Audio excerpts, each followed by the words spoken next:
of what value is your First Amendment? Of what value is the enormous money that you make out of free expression?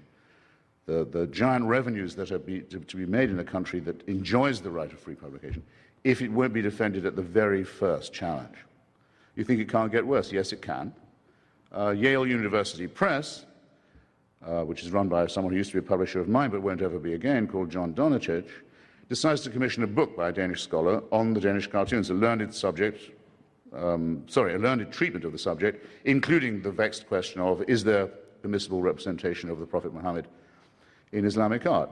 Nicely produced book comes out, Yale University Press, the University of Nathan Hale, the man who said, give me liberty or give me death. And then at the last minute they decide to cut out all the illustrations in the book, all of them, not just the cartoons, no illustration of any kind. Yale University Press, without a shot being fired, says, no, we're not going to do it. We don't have the guts for it. They even issued a statement saying that they felt if they did do so, they would be instigating violence. Now, another thing that depressed me at that point, separate question, is it's a pity that at the University Press of a great university, the proofreaders don't know the meaning of the word instigate. To instigate something is to try and make it happen. It's equivalent to saying incitement. It's saying you're trying to stir something up. It is your aim that there be violence if you instigate it.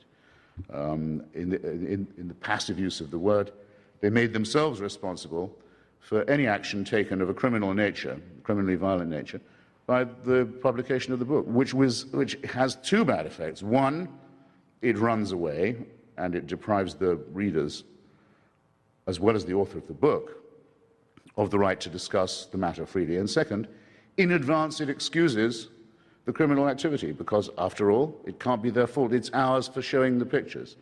It's ours for printing the book. It's ours for having Salman as an author in our midst. It's our fault. And so there's an indemnity given in advance to the men of violence. That's therefore a double insult, if you like, to the principles of civilization.